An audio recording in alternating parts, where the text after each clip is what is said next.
বিবাহিত জীবনের ৬টা বছর স্বামী শাশুড়ির সাথে টক ঝাল মিষ্টি সংসার।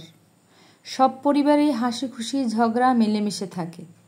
যখন সিরিয়াস ঝগড়া হয় তখন মনে হয় তার সাথে আর সংসার করা সম্ভব না, বিয়ে না করাই ভালো ছিল। যখন মিলমিশ হয় তখন মনে হয় পৃথিবীর সব থেকে সুখী মানুষ আমি। যখন খুব কষ্ট বিষাদ ঝগড়া হয় তখন আমার মাকে বলি, কেন আমাকে বিয়ে দিলে? আমার বান্ধবীর সাথে আমার খুব ভালো সম্পর্ক, ওকেও আমি সব কিছু শেয়ার করি। ৬ বছর ধরে চেষ্টা করেও সন্তান হচ্ছে না। বিভিন্ন কারণে যখন ঝগড়া হয় তখন আমার বান্ধবীকে বললে ও একটা সমাধান করে দেয়। সাংসারিকভাবে ও অনেক বুদ্ধিমতী। গত ২ মাস আগে স্বামী আমাকে রান্নাঘরে ঢুকে আঘাত করে। তখন আমার হাতে একটা রান্নার কড়াই। আমার শাশুড়ি আমার ঠেকাতে গেলে রান্নার কড়াই গিয়ে পড়ে শাশুড়ির গায়ে। তাতে শাশুড়ির গা গলা পুড়ে যায়। সে বিষয়ে আমাকেই দোষ দেওয়া হয়। আমি নিজেকে ছাড়িয়ে নিতে গেলেই কিন্তু বিপদটা ঘটে। আমার হাত থেকে ছিটকে কড়াইটা পড়ে যায়। আমার মাকে গালি দেয় আমার বর, আমার বাবাকেও গালি দেয়। আমাদের দোকান আছে, সেই দোকানে যখন ক্রেতা আসে তখন আমার ভাই যদি সেখানে না থাকে, বাড়ির ভিতরে থাকে, সেজন্য লোকজন বাড়ির ভিতরে আসে। এই ব্যাপারেও আমার স্বামী অনেক খারাপ খারাপ কথা আমাকে শোনায়। খুব বাজে কথা বলে আমার মাকে নিয়ে, আমার বড় বোনকে নিয়ে, আমাকে নিয়ে। খুব আজে বাজে কথা, যেগুলো আমি এখন বলতেও পারবো না। তার কথাগুলো শুনে আমি যেন আকাশ থেকে পড়েছি। সে আমাদের বাড়িতে অনেক দিন থেকেছে, সব দেখেছে, তারপরও কিভাবে এত নোংরা কথা বলে।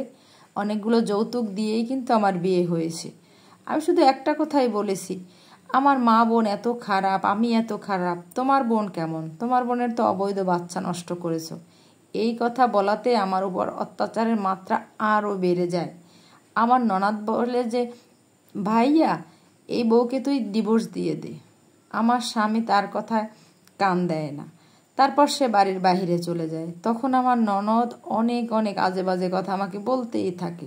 সে ১০০টা কথা বললে আমি ২টা বলি। আমি ঝগড়ার ফাঁকে শুধু বললাম, তোমার ভাইয়াই তো দেখে শুনে আমাকে নিয়ে এসেছে, তুমি কেন আমাকে এত কথা শোনাচ্ছ? আমি চলে গেলে তোমার ভাইয়ার কি হবে? তখন আমার ননদ বলে, আমি আমার ভাইয়াকে রান্না করে খাওয়াবো, কাপড় ধুয়ে খাওয়াবো, তুই চলে যা। আমি বাবার বাড়িতে ২ মাস হলো এসেছি। এর ভিতরে সে ৩ বার আমাকে নিতে এসেছে, কিন্তু আমি যাইনি। আমি বলছি, এর একটা সমাধান করো। আগে তোমার মা বাবা থেকে আমাকে আলাদা করে রাখো, তাহলেই আমি যাব। তা না হলে আমি গিয়ে আবার এই একই অশান্তি করতে পারবো না। সে অনেক কাকুতি মিনতি করেছে আমাকে নেওয়ার জন্য। আমি বারবার একই কথা বলেছি, আগে একটা ব্যবস্থা করো, তারপরে আমি যাব। এর কিছুদিন পরে আমি দেখি যে আমি গর্ভবতী হয়েছি। এই খুশির সংবাদটা যখন আমি আমার স্বামীকে দিব, তখন আমি শুনতে পেলাম যে কিছুদিন আগে আমার সেই বান্ধবীর সাথে আমার স্বামীর বিয়ে হয়ে গেছে। আমি এটা ভাবতেই পারি না যে আমার বান্ধবী কিভাবে এই কাজটা করলো। আমার বান্ধবীর সাথে নাকি আমার স্বামীর ১ বছর আগে থেকেই প্রেম ছিল। এখন আমি কি করব বুঝতে পারছি না।